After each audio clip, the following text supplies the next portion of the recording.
Assalamualaikum warahmatullahi wabarakatuh. Perkenalkan, nama saya Teddy Bahdia. Saya dari kelas MN22I.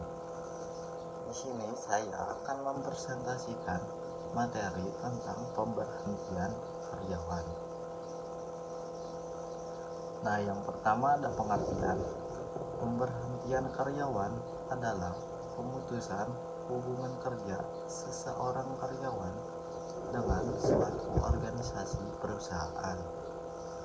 Pemberhentian karyawan berdasarkan kepada Undang-Undang Nomor 12 Tahun 1964 seizin P4T, P4P dan memperhatikan status karyawan bersangkutan.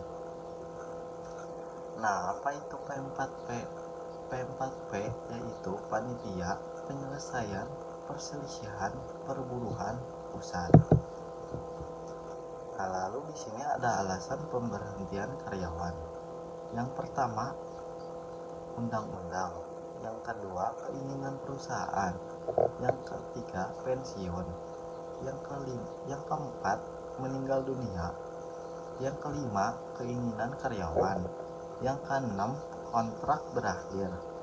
Yang ketujuh, kesehatan karyawan. Lalu yang kedelapan, perusahaan dilikuidasi. Nah, alasan pertama yaitu karena undang-undang.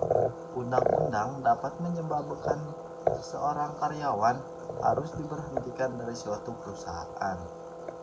Misalnya, karyawan anak-anak, karyawan WNA, atau karyawan yang terlibat organisasi terlarang. Nah, alasan yang kedua yaitu karena keinginan perusahaan. Yang pertama, karyawan tidak mampu menyelesaikan pekerjaannya. Perilaku dan disiplinnya kurang baik. Contohnya, sering telat masuk kerja. Yang ketiga, melanggar peraturan-peraturan dan tata tertib perusahaan. Yang keempat, tidak dapat bekerja sama dan terjadi konflik dengan karyawan lain.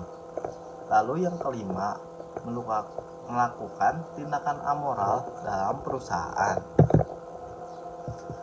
Konsekuensinya, jika karyawan dengan status masa percobaan diberhentikan tanpa memberikan uang pesangon.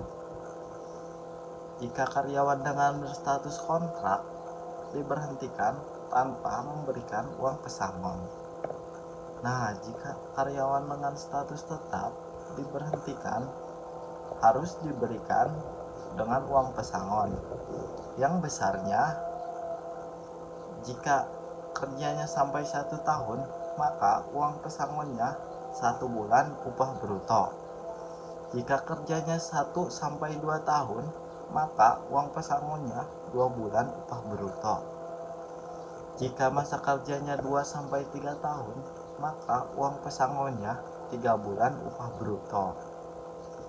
Jika masa kerjanya 3 tahun dan seterusnya, maka uang pesangonnya 4 bulan upah bruto. Nah, sedang besarnya uang jasa adalah masa kerja 5 sampai dengan 10 tahun, uang pesangonnya 1 bulan upah bruto.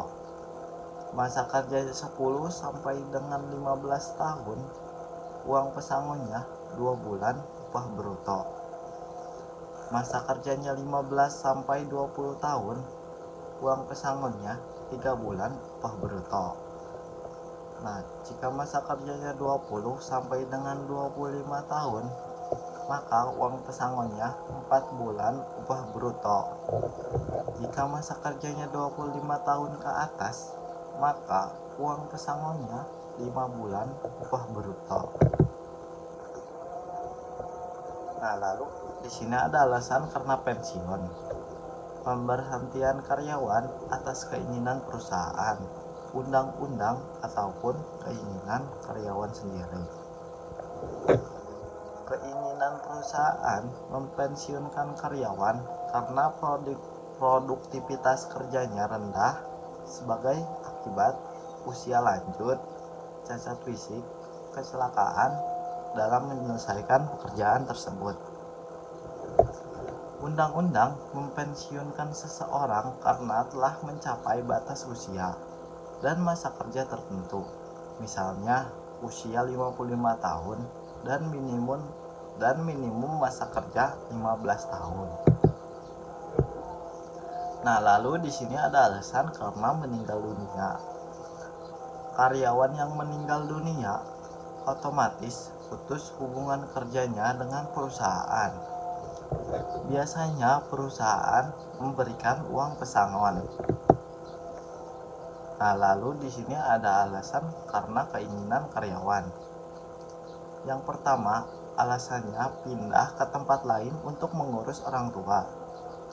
Alasan yang kedua, untuk melanjutkan pendidikan. Alasan yang ketiga, kesehatan kurang baik. Lalu alasan yang terakhir, berwirausaha atau berwira swasta. Nah, lalu di sini ada alasan kontrak kerja berakhir. Karyawan kontrak akan dilepas atau diberhentikan apabila kontraknya berakhir. Nah, lalu di sini ada alasan karena kesehatan karyawan. Inisiatif pemberhentian karyawan karena alasan kesehatan bisa berdasarkan keinginan perusahaan ataupun keinginan karyawan. Nah, lalu di sini yang terakhir ada alasan perusahaan dilikuidasi. Karyawan akan dilepas jika perusahaan dilikuidasi atau ditutup karena bangkrut. Nah, lalu di sini ada prosedur pemberhentian karyawan. Pelaksanaan prosedur pemberhentian karyawan telah diatur dalam pasal 158 ayat 1 Undang-Undang Ketenagakerjaan Nomor 13 Tahun 2003. Nah, lalu prosedurnya yaitu musyawarah karyawan dengan pimpinan perusahaan, musyawarah pimpinan serikat buruh dengan pimpinan perusahaan. Yang ketiga, musyawarah pimpinan buruh, pimpinan perusahaan, dan P4D. Lalu yang keempat, musyawarah pimpinan serikat buruh, pimpinan perusahaan, dan P4P. Lalu yang terakhir, pemutusan berdasarkan keputusan pengadilan negeri. Nah, jadi kesimpulannya, pemberhentian karyawan adalah hal yang pasti terjadi. Pemberhentian karyawan berarti berhentinya kegiatan kerja seseorang karyawan dari suatu organisasi perusahaan. Pemberhentian karyawan bisa disebabkan oleh undang-undang, keinginan perusahaan, keinginan karyawan, pensiun, kesehatan, kontrak kerja berakhir, meninggal dunia, dan sebab-sebab lainnya. Pemberhentian karyawan telah diatur oleh undang-undang. Pemberhentian karyawan akan menimbulkan kerugian bagi perusahaan maupun karyawan. Pemberhentian karyawan adalah fungsi operasional yang terakhir dari manajemen sumber daya manusia. Sekian dari saya, kurang lebihnya mohon maaf. Terima kasih. Wassalamualaikum warahmatullahi wabarakatuh.